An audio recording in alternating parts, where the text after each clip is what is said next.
Hey everyone, welcome to this explainer. Today we're going to treat math just a little bit differently. Instead of looking at it like a messy jumble of abstract numbers and letters, we're going to treat algebra like we're building and dismantling a physical structure. By the time we finish up, we are going to completely demystify quadratics. So, think of yourself as an architectural engineer right now because today we're studying one of the absolute most fundamental shapes in the mathematical universe.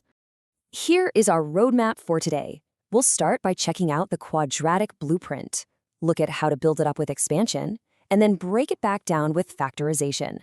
After that, we'll solve for the roots, visualize those intercepts, and finally, wrap up with some common errors you'll definitely want to avoid. All right, let's jump right into part one, the quadratic blueprint. Have you ever looked at, say, a beautifully curved suspension bridge or the arc of a thrown baseball and wondered what actually creates that exact shape? Well, it starts right here. A quadratic expression has one golden rule. The highest power of the variable is always a 2. So we've got our general form, ax squared plus bx plus c. Those letters a, b, and c are basically just our building materials, right? Just specific numbers. But here's the absolute crucial catch. A can absolutely never be 0. If it is, poof, our entire x squared foundation just vanishes and it's not a quadratic anymore. Okay, moving on to part 2, building it up through expansion. So to actually build our quadratic up from its raw compact form, those two brackets multiplying together, we use a super reliable trick you've probably seen before, the FOIL method. That's first, outer, inner, last. Let's take x plus 2 multiplied by x plus 7. We multiply the first terms in each bracket to get x squared.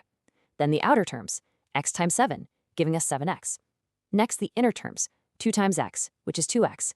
And finally, the last terms, 2 times 7, well, that makes 14. Put it all together, combine those middle terms, and bam, we get our fully built structure, x squared plus 9x plus 14. We've literally just expanded our materials. And this perfectly captures the brilliant symmetry of algebra. Expanding is just taking those brackets and building the structure up into that general form. So what about factorization? Let me tell you, it's really not some scary new set of rules you have to memorize. It's literally just reverse engineering the structure right back down to its raw materials. It's basically hitting the rewind button on expansion. Which brings us neatly to part 3, breaking it down or factorization. So to reverse engineer our quadratic back into those two neat little brackets, we kind of have to solve a riddle. Looking at the expression x squared plus 7x plus 12, we have to ask ourselves, what two numbers multiply to give us our end term, 12, but somehow simultaneously add up to our middle term, 7? Take a second and just think about that. What's really cool here is how we can just visualize this trial and error process. I mean, if we test 1 and 12, sure, they multiply to 12, but they completely fail the addition test because they sum up to 13. We need 7. But check out that next option, 3 and 4. 3 times 4 is 12, and 3 plus 4 is exactly 7. Boom, we found our perfect match. And just like that, using those two numbers, we've broken the whole thing back down into its raw materials. We've got our brackets, x plus 3 and x plus 4. And hey, if you were to FOIL these brackets right now, you'd build it right back up to x squared plus 7x plus 12. It's a completely circular process. Now, what happens when our a coefficient, that number hanging out in front of the x squared, isn't a 1? The build definitely gets a bit more complex. But honestly, if you follow these 5 steps, your structural integrity is going to hold up every single time. Let's look at 2x squared plus 7x plus 3. Step 1, multiply your a and c terms. 2 times 3 is 6. Step 2, we need two numbers that multiply to 6, but add up to our middle term, 7. That's 6 and 1. Step 3, we actually split that middle 7x term into 6x plus 1x. Step 4, factorize the expression by grouping it in halves. And finally, step 5, pull out that common bracket. We get 2x plus 1 times x plus 3. It's a tiny bit longer, sure, but it makes total logical sense. All right, let's hit part 4, solving for the roots. Up to this point, we've really just been playing with expressions. But if we set our quadratic equal to 0, it turns into an equation. And man, that unlocks the entire puzzle. Why? Because of the zero product rule. It's incredibly simple. If you have two things multiplying together, let's call them a and b, and their product is 0, well, either a has to be 0 or b has to be 0. There's literally no other mathematical way to multiply to 0. So we just take our two factorized brackets, set each one to 0 independently, and solve.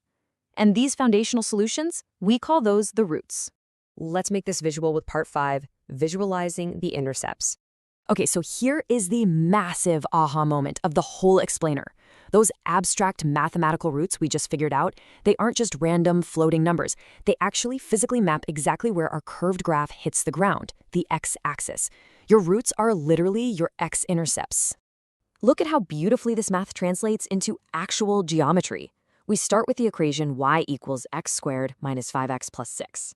We factorize it to get x minus 2 and x minus 3. Using that zero product rule, setting them to 0 gives us our roots. X equals positive 2 and x equals positive 3. And just look at how it maps. Our graph physically crosses the x-axis at exactly the coordinates 2, 0 and 3, 0. The algebra perfectly predicted the geometry. How cool is that? Before we wrap up, let's look at part 6, common errors to avoid. So you definitely want to watch out for these structural flaws. The first one is a total classic. People look at x plus 2 times x plus 3 and just add the numbers at the end to get x squared plus 5. No way. Remember FOIL, you've got to get that middle term, making it x squared plus 5x plus 6. Which brings us right to the second point, never ever ignore the middle term when expanding. You absolutely have to multiply every single term across those brackets. And finally, when you're reverse engineering it, factorizing, don't fall into the trap of picking factors that multiply perfectly but completely fail the addition test. They must satisfy both conditions at the exact same time, or the whole structure just falls apart. So now that you have the complete blueprint to build up and break down these mathematical structures, I want to leave you with something to chew on. Think about how this exact architecture shapes the physical world around us. I mean, if mathematical roots precisely map the structure of a curve, how do you think engineers are using these exact quadratics to build the arches, the tunnels, and the suspension bridges that we literally drive over every single day? I guarantee you the next time you see a curved structure, you're going to see that invisible x-squared blueprint holding the whole thing together. Thanks so much for joining me on this explainer today. Keep building that knowledge, and I'll catch you next time.